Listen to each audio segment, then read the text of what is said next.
अध्याय 5। म हुँ जो म हुँ। बिल मैक्चेस्नी एक अमेरिकी मिसनरी थिए जो सन् 1964 मा कङ्गोमा भएको विद्रोहमा 28 वर्षको उमेरमा मारिएका थिए। कङ्गोमा जानु अघि उनले तलको कविता लेखेका थिए। कविताको शीर्षक थियो मेरो रोजाई। मलाई चाहिन्छ खाजा जब बज्छ 8, बङ्गुरको मासु र अण्डाले भरिएको थाल। राम्ररी भुटेको मासु खानेछु 1 बजे, फेरि खानेछु अर्को पटक दिन ढलेपछि। मलाई चाहिन्छ एउटा अत्याधुनिक घर र हरेक कोठामा एक टेलिफोन। भुइँ सजाउन होस् नरम गलैँचाहरू, ढोका सजाउन होस् सुन्दर पर्दाहरू। राम्रा सामानहरूले भरिएका कोठाहरू, लचक्क लच्किने आरामदायी सोफाहरू र एउटा सानो टिभी किनी ल्याउँछु। म जे हेर्छु निश्चय होस पुर्याउँछु।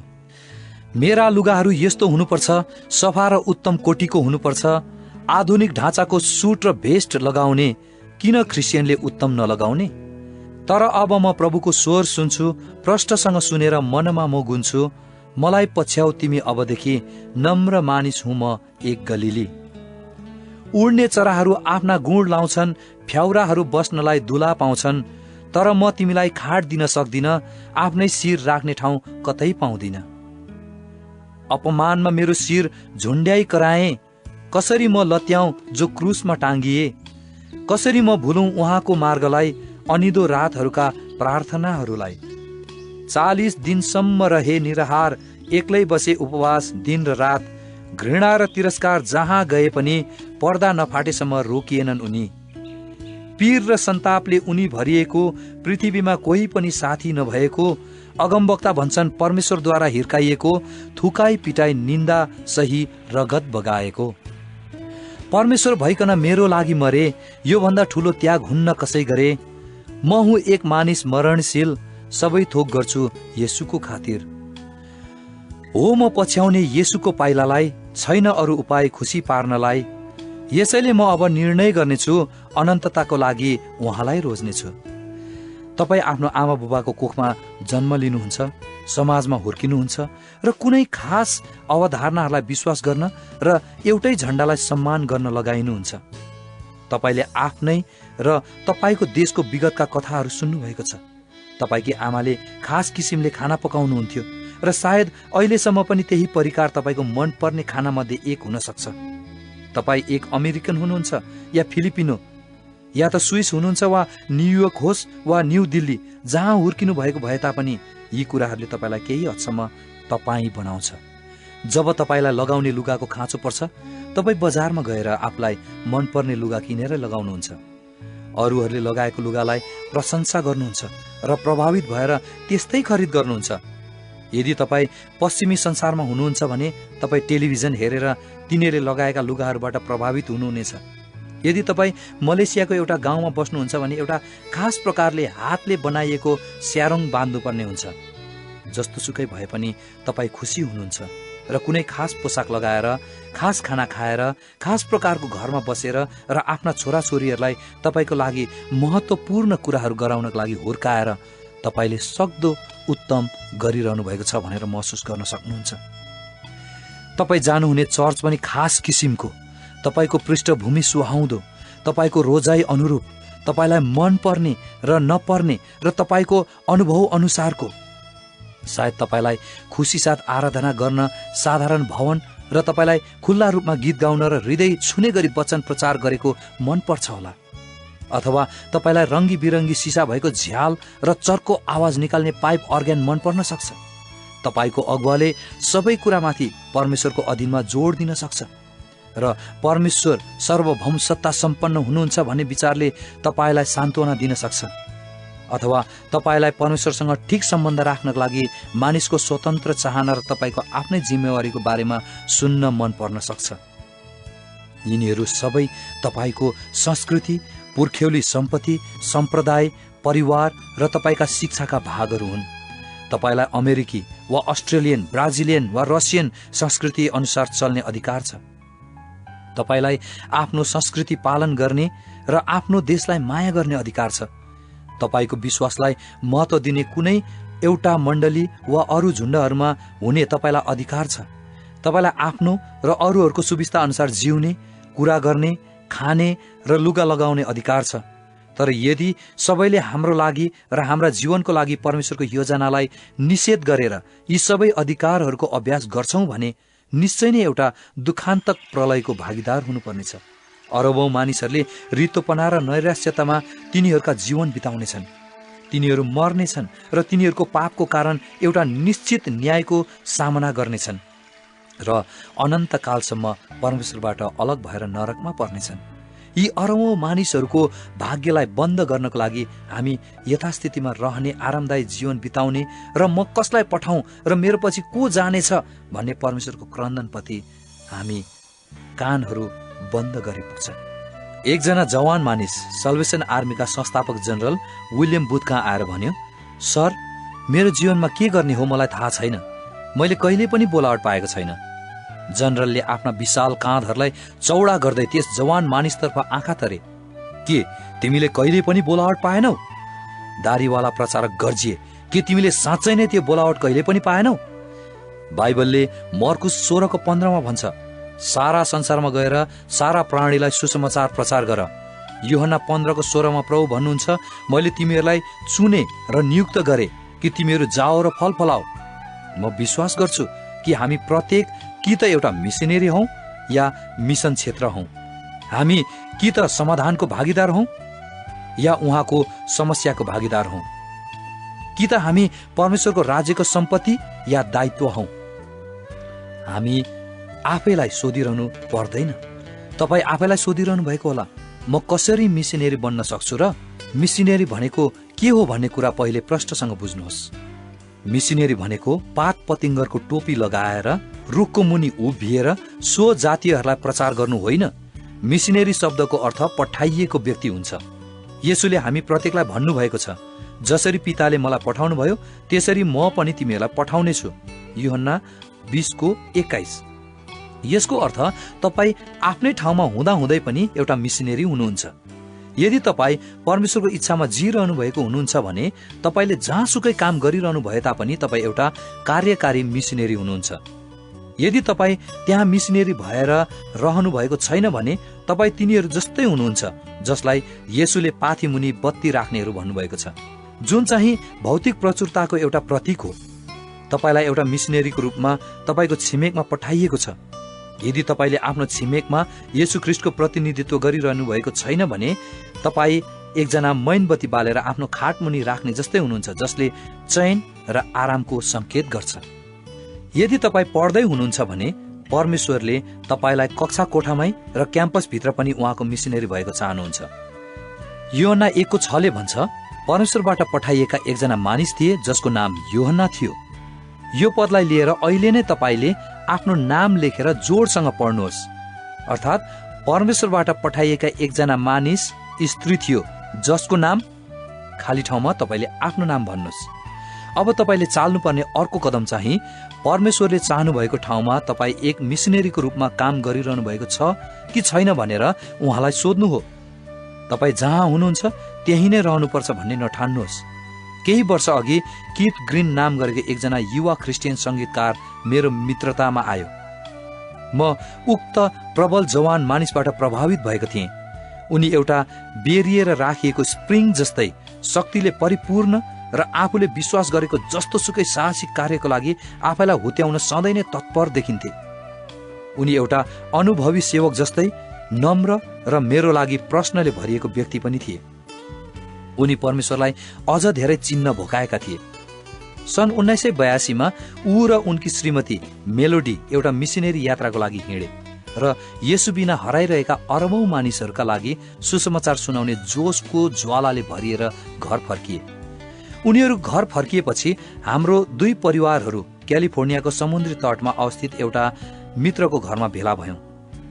त्यस बिहान चिसो बादलले ढाकेको थियो र ठूला झ्यालहरूबाट बाहिर हेर्दा सिगल समुद्री चराहरू किनारतर्फ झम्टिरहेका थिए। बाहिरपट्टि हाम्रा किशोर किशोरी क्यारिन, डेभिड, कीथ ग्रीन र मेलोडीका नानीहरू 3 वर्षे जोसाया र 2 वर्षे बेथानीसँग खेलिरहेका थिए। हामीहरू चाहिँ घरभित्र भुइँमा बसेर घण्टौंसम्म मिसनको बारेमा कुरा गरिरह्यौं। कितको प्रबल चाहना के थियो भने उनको सङ्गीत कार्यक्रमहरूमा आउने हजारौं युवाहरूलाई परिचालन गर्न उनी जस्तो सुकै कार्य गर्न तत्पर थिए। त्यसपछि हामी गम्भीर भएर प्रार्थना गर्न थाल्यौं। कितले गलैँचामाथि घोप्टिएर मरिरहेका आत्माहरूका लागि पुकार गर्दै थियो। हामीले 1 लाख जवान मानिसहरू, खास गरी 18 र 19 वर्षका मिसनरीहरूको रूपमा अमेरिकाबाट जानको लागि परिवारसँग माग्यौं। हामीले यस लक्ष्यलाई प्राप्त गर्नका लागि अब गर्नुपर्ने जस्तो सुकै कदम चाल्न हामीलाई परमेश्वर र एकअर्कामा समर्पण गर्यौं। वर्षको अन्तमा एक विशेष मिसन सङ्गीत कार्यक्रम सम्पन्न गर्ने योजना बनायौं। हामीले त्यस समुद्री तटको छेउमा बसेर प्रार्थना गरेको 2 हप्तापछि टेक्सासमा भएको हवाई दुर्घटनामा परि कितको मृत्यु भयो र साथै उनको त्यो सानो प्लेनमा सानो जोसाया, बेथानी र अरू 9 जना पनि मरे। उनको मृत्युको खबर सुन्दा म सुसमाचार प्रचार आउटरिचको लागि जापानमा थिएँ र मैले तुरुन्तै युवा मिसनरीहरूको लागि हामीले गरेका प्रार्थना सम्झेँ। जब म हाम्रा अरू धेरै कार्यकर्ताहरूसँग प्रार्थनामा सहभागी भइरहेको थिएँ, गहुँको एउटा दाना जमिनमा खसेर मरेको र त्यो उम्रेर 100 गुणा बढी फलाएको वचन हाम्रो मनमा आयो। कित येशूसँग रहन गइसकेपछि पनि त्यो वर्षको अन्तमा हामी मिसन सङ्गीत कार्यक्रमहरू गर्न हिँड्यौं। हजारौं युवाहरूले उनको पछिल्लो सङ्गीत कार्यक्रमको भिडियो दृश्य हेरे र उनको अन्तिम अनुरोध सबै कुरा देऊ र जाऊ भन्ने कुरा सुने। उक्त भिडियो टेपमा कितले भनेका थिए, संसारलाई जित्न नसक्नु परमेश्वरको गल्ती होइन, कुनै पनि मानिस नष्ट भएको उहाँ चाहनुहुन्न। बाइबलमा एउटा छोटो आदेश दिएको छ, सारा संसारमा जाऊ र सारा प्राणीलाई सुसमाचार प्रचार गर। हामी विचार गर्छौं कि यो त ती चेलाहरूको लागि हो, मिसनरीहरूको लागि हो र बुढीहरूको लागि हो जसले श्रीमान भेटाउन सक्दैनन् र तिनीहरूका लागि समस्याहरू मिसन क्षेत्रमा गाड्नु पर्दछ, वा मानवतावादीहरूको लागि हो, साँचो क्रिस्चियनहरूको लागि हो जो अति नै आत्मिक हुन्छन् र समाजमा बस्न नसक्ने भएकाले समुद्र पार जानुपर्ने हुन्छ। संसारलाई अहिलेसम्म जित्न नसक्नुको कारण हामीले काम नगरेर हो। यो त हाम्रै गल्ती हो। संयुक्त राज्य अमेरिकामा जस्तो पृथ्वीको अन्य कुनामा प्रशस्तसँग सुसमाचार पुगेको छैन। तपाईलाई अर्को बोलावटको जरुरत छैन। तपाईलाई पहिले नै बोलावट भइसकेको छ। यदि तपाईँ यही अमेरिकामा रहनुहुन्छ भने परमेश्वरलाई यसो भन्नुहोस्, तपाईले मलाई घरमै बस्नको लागि बोलाउनु भएको हो। यदि तपाईलाई यही बस्ने निश्चित बोलावट भएको छैन भने तपाईलाई बोलावट भएको छ। कडा शब्दहरू, तर के ती सत्य छन्? अहिलेसम्म सुसमाचार नसुनेकाहरूलाई सुसमाचार सुनाउन हाल जम्मा 2,50,000 क्याथोलिक र प्रोटेस्टेन्ट मिसनरीहरू लागि परेका छन् र हाल संसारभरि 12 लाख एभोनका प्रतिनिधिहरू र 7,50,000 एमओएका वितरकहरू छन्। जुन दुर्गम गाउँहरूमा हामी पहिलो पटक सुसमाचार लाने व्यक्तिहरू भएर गएका थियौं, तर हामी भन्दा पहिले त्यहाँ कोका कोला र सिङ्गर लुगा सिउने कल पुगेको हामीले पत्ता लगायौं। के अहिलेसम्म यति धेरै मानिसहरूले सुसमाचार नसुन्नु परमेश्वरको इच्छा हो? के उहाँले यसरी नै यो योजना बनाउनु भएको हो? के परमेश्वरले संसारको जनसङ्ख्याको 9% अङ्ग्रेजी बोल्ने ठाउँहरूमा सुसमाचार सुनाउन 94% पूर्णकालीन मिसनरीहरूलाई बोलाउनु भएको हो त? अथवा के उहाँले संसारको जनसङ्ख्याको 8% मात्र बसोबास गर्ने अमेरिकामा, जहाँ धेरै मानिसहरूले एक पटक सुसमाचार सुनिसकेका छन्, तिनीहरूलाई सुसमाचार प्रचार गर्न सबै क्रिस्चियनहरूको सुसमाचार प्रचार गर्ने 92% रकम खर्च गर्न निर्देशन दिनुभएको हो? उत्तर कोरियामा पनि आत्मिक अन्धकारको ठूलो खाडल छ। क्रिस्चियनहरूको धेरै परिश्रम र रुपैयाँ पैसा अरू धेरै मिसन क्षेत्रहरूभन्दा कम सुसमाचार प्रचार भएका भित्री अमेरिकी सहरहरू जस्ता ठाउँहरूलाई छोडेर अधिकतम क्रिस्चियन जनसङ्ख्या भएको क्षेत्रमा खर्च भएको छ। यहाँनिर तपाईँ केही कुरा अत्याधिक असन्तुलित भएको देख्न सक्नुहुन्छ र म मेरो मित्र कितसँग सहमत हुन्छु। यस्ता प्रकारले रहनु परमेश्वरको योजना होइन। हामी परमेश्वरको बोलावटप्रति इच्छुक हुनुपर्दछ र भन्नुपर्छ, प्रभु म हाजिर छु, मलाई जहाँसुकै पठाउनुहोस्। हामी घरमै रहन पाउने हाम्रो अधिकारलाई त्याग्न इच्छुक हुनुपर्दछ। अब्रामले आफ्नै देशमा रहन पाउने अधिकारलाई त्यागेका थिए। परमेश्वरले उसलाई बोलाउनु हुँदा उसँग आफ्नो पिताको व्यवसायमा राम्रो काम थियो। परमेश्वरले उसलाई पोका पन्तुरा कस्न लगाउनु भयो। ऊ एउटा नौलो देशमा जाँदै थियो। कहाँ प्रभु? उसले सोध्यो र परमेश्वरले जवाब दिनुभयो, म तँलाई बाटैमा बताउने छु। उसँग कस्तो असाधारण विश्वासको माग भएको थियो। उसले आफ्ना साथी भाइहरूबाट बिदा माग्नु पर्ने भयो। र ऊ आफू कहाँ जाँदैछ भनेर तिनीहरूलाई बताउन पनि सक्थेन। भन्ने हो भने यहुदीहरूको परम्परा अनुसार अब्रामको पिताको पेशा मूर्ति बनाउने थियो। त्यस समयका अरू छोराहरूले जस्तै अब्रामले पनि आफ्नो पिताको व्यापारमा काम गरेको हुनुपर्छ। यसैले अब्रामले परमेश्वरको बोलावटलाई इन्कार गरेर मूर्ति बनाउने कार्यमा लागिरहन पनि सक्थ्यो। तपाईले परमेश्वरको बोलावटलाई हुँदैन वा पछि कुनै बेला भनिरहनु भएको छ कि? आफ्नो हृदयमा खोज्नुहोस् कि कतै तपाईँ पनि मूर्ति बनाउने व्यवसायमा लागिरहनु भएको त छैन? हेर्नुहोस् त, राम्रा लुगाहरू, घरहरू, अनुहारहरू, विलास, चयन र प्रसन्नता जस्ता कुराहरूलाई मूर्ति बनाउन कति सजिलो छ। यदि हामी सावधान भएनौँ भने परमेश्वरका यी असल वरदानहरू हामीले पुज्ने वस्तुहरू साना देवहरू हुन आउँछन्। पावल रेडर यस शताब्दीको सुरुतिरका एक प्रख्यात फुटबल खेलाडी थिए। उनी वाल स्ट्रिटको एक भव्य व्यक्ति बन्न पुगे, जहाँ उनी सिटी सर्भिस आयल कम्पनीका प्रमुख थिए। उनले विश्वास गरेर मुक्ति पाए र पिटर्सबर्गमा सहायक पास्टरको पद पाएर सुसमाचार प्रचार गर्ने परमेश्वरको आज्ञा पालन गरे। यदि कसैले पावल रेडरको जीवनमा अझै पनि झुटा देवहरू छन् भनेर औँल्याइदिएका भए उनी कति भयङ्कर देखिन्थे होला। एक हप्ता एउटा आगन्तुक वक्ता उनको चर्चमा आइपुगे। उक्त मिसनरी वक्ताको गति देखेर पावलले घृणाले टाउको हल्लाए। प्रथम त उनले एउटा जालीदार खैरो सिल्कको खुम्चिएको सुट पहिरिएका थिए। उनले नरम र कोमल आवाज निकालेर बोल्न थाले। उनी एउटा अशक्त व्यक्ति जस्तै देखिन्थे, मान्छे जस्तो पनि देखिँदैनथे, रेडरले सोचे। जब उनले चीनमा गरेको कामको विषयमा बोल्न सुरु गरे, उनले एउटा रुमालको सहायताले मुखको कुनामा घरिघरि पुछिरहन्थे। संगति सकिएपछि पावलले त्यस मानिस कहाँ गएर हाँक दिए, महाशय, तपाईँ किन यति साह्रो गति छाडा हुनुभएको? तपाईँ आफैले आफैलाई परमेश्वरको जन भन्नुहुन्छ, तर हेर्नुहोस् त, तपाईँले लुगा पहिरिएको र बोलेको गति कस्तो छ। तपाईँ मिसनरी हुनुहुन्छ जस्तो मलाई लाग्दैन। त्यो मानिसले धैर्यपूर्वक बताए, यस्तो लुगा पहिरेकोमा म माफी चाहन्छु, तर मैले चीनमा 25 वर्षसम्म सेवकाई गरेको थिएँ। जब छोड्ने समय आयो, मेरा सबै पश्चिमी लुगाहरू केही वर्षभित्रै फाटिसकेका थिए। मेरा गाउँका विश्वासीहरूले केही रकमहरू जम्मा गरेर मेरो लागि सुट, कमिज र टाई सिउन सिल्कको कपडा किनिदिए। तिनीहरूसँग लुगा सिउने कल नभएकोले हातैले सिलाइदिए। उनले फेरि रुमालले मुख पुछे र सायद त्यो मिसनरी बोल्दै गर्दा रेडरको अनुहारमा घृणा भाव झल्किएको हुनुपर्छ। मेरो स्वरको विषयमा चाहिँ मैले गल्लीहरूमा धेरै प्रचार गर्ने गर्थे र प्राय पिटाई खान्थे। एकपटक एउटा अर्को समूहले मलाई पिट्न थाल्यो र एकजना मान्छे मेरो घिच्रोमाथि उफ्रियो। मेरो कण्ठनलीमा निको नहुने गरी क्षति पुग्यो। त्यसैले म रियाल गन्थीहरूलाई नियन्त्रण गर्न सक्दिनँ। शर्मले भुतुक्क भएर रेडरले क्षमा मागे र हतपत एकान्त ठाउँ खोज्न हिँडे। उनी तल चर्चको छिँडीमा ओर्ले र कोइलाको एक थुप्रो भेटाएर त्यसैमा घोप्टो मुन्टो भएर लम्पसार परे। आफ्नो आचरणको लागि रुँदै परमेश्वरमा क्षमा मागे। उनले प्रभुलाई भने कि उनी पनि त्यो मानिस जस्तै उहाँलाई सेवा गर्न चाहन्छ। त्यसपछि पावल रेडर एउटा मिसनरी हृदय भएको मानिस बने। क्रिस्चियन मिसनरी मोर्चा अर्थात् CMA मा एक पास्टर र अगुवाको रूपमा हजारौं युवा तथा युवतीहरूलाई मिसनको लागि समर्पित हुन उनले प्रभावित गरे। जाने इच्छाको साथसाथै सेवकाईमा लाग्नका लागि जस्तोसुकै आकार लिन र चलाइन तयार भएको येशू तपाईँ चाहनुहुन्छ। येशूले घरको विलासिता अथवा आधुनिक वेशभूषाको प्रतिज्ञा गर्नुभएको छैन।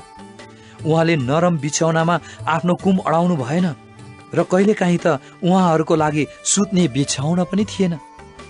म सहभागी भएको मिसनमा हजारौं युवाहरू टाँग्ने झुलनामाथि वा हावा भर्ने डस्नाहरूमाथि सुत्ने गर्छन्।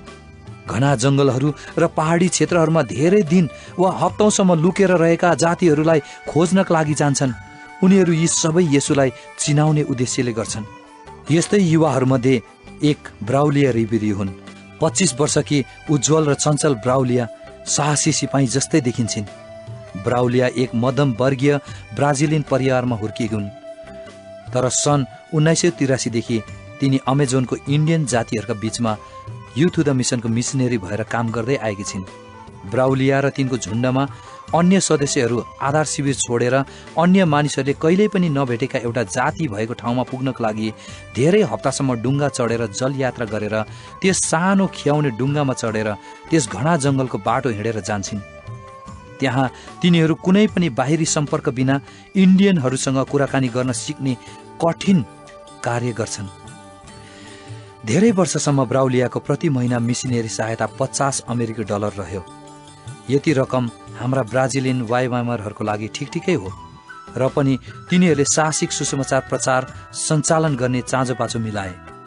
तिनीहरू आधार शिविरबाट धेरै टाढा जङ्गलमा हुँदा जे जस्तो शिकार वा माछा पाउँछन् ती इन्डियनहरूले दिन्छन्, त्यस्तै खान्छन् र प्राय आगोमा पोलेको बाँदर, मुसा वा सर्पको मासु खाने गर्छन्। कुनै गोपनीयता र विलासिता त्यहाँ नभएको जानेर तिनीहरू इन्डियनहरूसँगै एउटा झुप्रोमा सुत्ने गर्छन्। अमेजनको वास्तविकतामा जुकाहरू, वाष्पीय गर्मी, च्याप लाग्ने दिन र रातहरू, लामखुट्टेहरू, विषालु सर्पहरू र किराहरू पनि पर्छन्। अमेजनमा ज्यानै जाने खतराहरू सधैँ भइरहने सम्भावना हुन्छन्।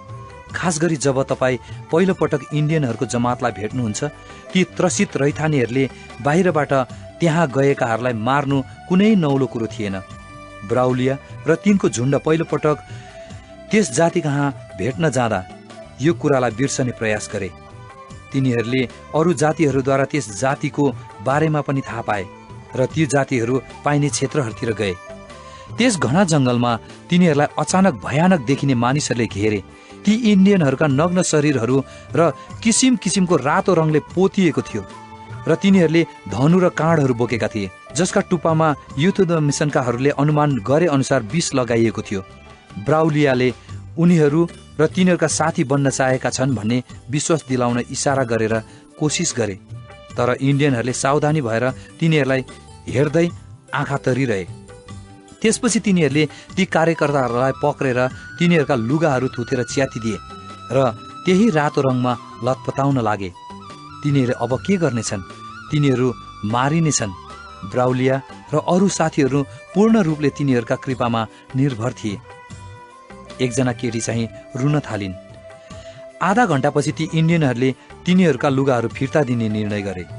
जब तिनीहरूले बुझे कि ती जातिहरू तिनीहरूलाई स्वागत गर्न कोसिस गरिरहेका रहेछन् र तिनीहरूलाई आफ्नै जातीय समुदायमा सहभागी बनाउन लागेका रहेछन्, तिनीहरूलाई गाउँमा लगियो र अमेजनको ती जातिहरूको लागि ख्रिस्ट येशूको मिसन सुरु हुन पुग्यो। अमेजनमा कुनै आकस्मिक अवस्था हुन आएमा तिनीहरू प्राय एक्लै हुन्थे र तिनीहरू मद्दतको लागि आफ्नै र परमेश्वरको शक्तिमा भरोसा गर्नु पर्थ्यो। ती जातिहरूसँग पछिल्लो पटक भेट गर्न जाँदा डुङ्गाको पथ प्रदर्शकले ब्राउलिया र हुल्दा नाम गरेकी युवतीलाई त्यो गाउँमा छोडेर जानलाई 24 घण्टा लाग्ने ठाउँमा ओह्रालिदिए। तिनीहरूका पथ प्रदर्शक 35 दिनपछि खबर र आवश्यक सारसामान लिएर आउन राजी भयो। तर एक हप्तापछि ब्राउलियाकी साथी हुल्दालाई गम्भीर मलेरिया रोगले थला पार्यो। तिनीहरूसँग भएका थोरै औषधिहरू चाँडै नै सकिए। सहायताका लागि खबर दिन तिनीहरूसँग कुनै सञ्चारको साधन थिएन। तिनीहरूसँग त्यो किन्नको लागि पैसा पनि थिएन। तिनी यति साह्रो कमजोर भइन् कि 10 दिनसम्म आफ्नो झुल्नाबाट उठ्न सकिनन्। जब ब्राउलियालाई स्पष्ट भयो कि कुनै सहायता नपाई हुल्दा छिटै मर्नेछिन्, ब्राउलिया र केही इन्डियनहरू एक दिन र एक रात हिँडेर नदीको किनारमा आइपुगे, जहाँ उनीहरूलाई पथ प्रदर्शकले छोडेर गएका थिए। कतै एउटा डुङ्गा देखिन्छ कि भनेर ब्राउलियाले नदीतर्फ चिन्तित हुँदै निहाल्न थालिन्। त्यहाँ कोही पनि थिएन। तिनीहरूले नदीको पथ प्रदर्शकलाई फर्की आउनलाई अझै 2 हप्ता बाँकी थियो, तर कोही आइपुगिहाल्छ कि भनेर ब्राउलियाले आशा नहुँदा पनि आशा गरिन्। एक दिन बित्यो र इन्डियनहरू फर्किनलाई हतार गरिरहेका थिए। तिनको साथी मर्नेछिन् भनी जानेर र तिनलाई कसरी सहायता गर्ने भनी नजानेर आशा शून्य हुँदै ब्राउलिया नदीको किनारमा उभिन्। तब परमेश्वर तिनीसँग बोल्नुभयो, फर्केर गाउँमा जाऊ, हुल्दाको हेरविचार म गर्नेछु। ब्राउलियाले मद्दतको लागि र उनीहरू भएको ठाउँसम्म आइपुग्न सङ्केत चिन्हहरू एउटा कागजमा लेखेर नदीको किनारमा झुन्ड्याइन्। त्यसपछि तिनी गाउँतर्फ लागिन्। कुनै प्रकारले अरू 2.5 हप्तासम्म हुल्दा बाँचिरहन्। तिनीहरूको पथ प्रदर्शक तोकिएको समयमा आइपुग्यो र ब्राउलियाले लेखेको सङ्केत चिन्ह फेला पार्यो र हुल्दालाई हातमा बोकेर गाउँतर्फ हिँड्यो। तिनीहरूलाई चिकित्सक भएको सानो नगरसम्म जलयात्रा गरेर आइपुग्न अझ अरू 17 दिन लाग्यो। हुल्दा 40 दिनभन्दा बढी बिरामी भएकी भए तापनि तिनी निको भइन्। यो त मात्र एउटा साहसिक यात्रा थियो। ब्राउलियाले हालसालै विवाह गरिन् र अहिले तिनी र तिनको श्रीमानले ती जातिहरूका लागि सेवकाईलाई निरन्तरता दिइरहेका छन्। तिनीहरूले बाइबललाई तिनीहरूको भाषामा अनुवाद गर्ने लक्ष्य बनाएका छन्। संसारभरि पत्याउनै नसकिने परिस्थितिहरूमा पनि सुसमाचार सुनाउने काम गर्ने हजारौं युवा सिपाहीहरूमध्ये अमेजोनमा काम गर्नेहरू केही मात्र हुन्। हाम्रा केही झुण्डहरू फिलिपिन्सको मनिला स्थित फोहोर थुपार्ने ठूलो ठाउँको छेउमा बसेर त्यहाँ बस्ने 10,000 बासिन्दाहरूका माझमा काम गरिरहेका छन्। अरूहरू चाहिँ लेबनानको बेरुतमा, थाइल्याण्डको सिमानामा भएको शरणार्थी शिविरहरूमा र अन्य धेरै जोखिमपूर्ण र कठिन स्थानहरूमा काम गरिरहेका छन्। तैपनि यदि तपाईँले ती युवाहरूलाई भेट्नुपर्ने भयो भने तपाईँले शहीद र रहस्यात्मक व्यक्तिहरूको रूपमा देख्नुहुने छैन। ती युवाहरू संवेदनशील, जोशले भरिएका र आफूले गरिरहेको कामलाई अवसर ठान्दछन्। तिनीहरू उष्ण प्रदेशीय तापको वास्ता गर्दैनन्, न त कत्रा कत्रा किराहरू हुन्छन् भनेर ध्यान दिन्छन्। तर परमेश्वरले तिनीहरूलाई मानिसहरूको माझमा आमूल परिवर्तन ल्याउन चलाउनु भएकोमा तिनीहरू उत्तेजित छन्। तिनीहरूका अगाडि राखिएको ठूलो इनामको खातिर तिनीहरू येशू जस्तै दुःख कष्टहरूमा स्थिर रहन्छन्। यस शताब्दीको सुरुवाततिर लन्डनको अखबारमा एउटा यस्तो विज्ञापन देखा पर्यो।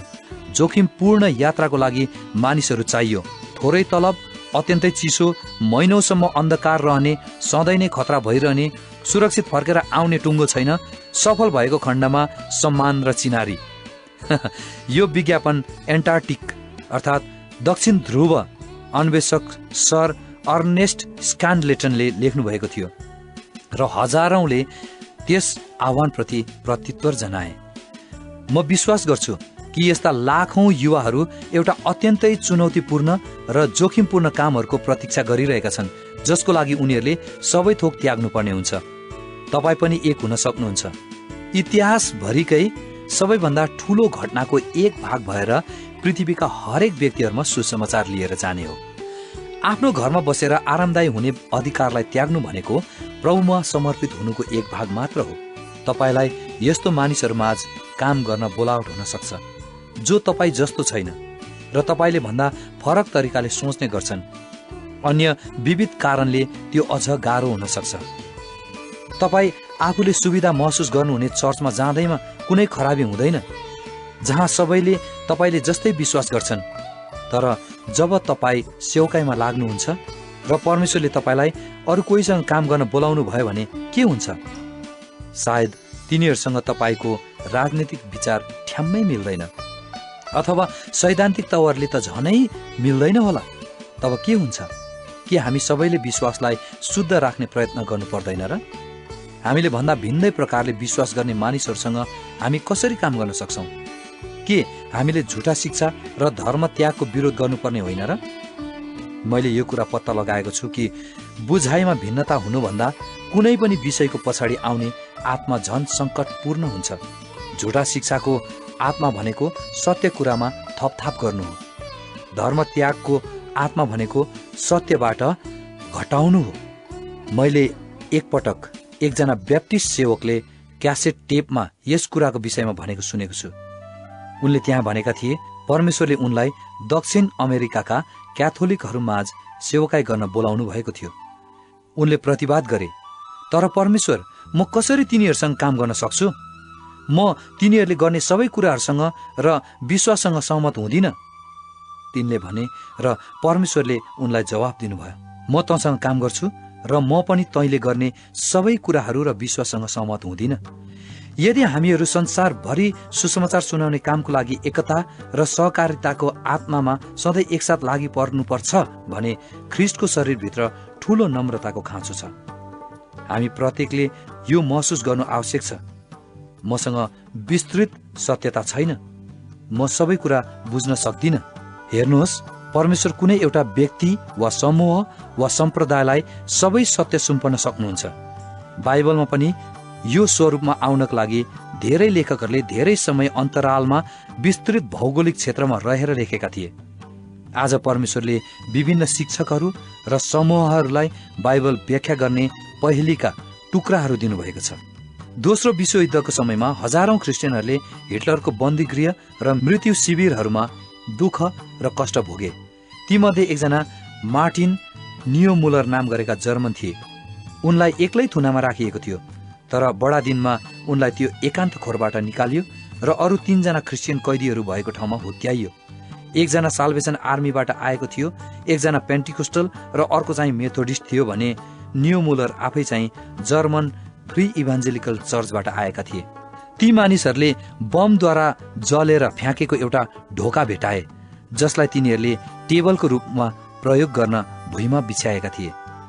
तिनीहरूले दैनिक राशनको रूपमा पाउने कालो रोटी र केही पानी प्रयोग गरेर एकसाथ प्रभुभोज खाए।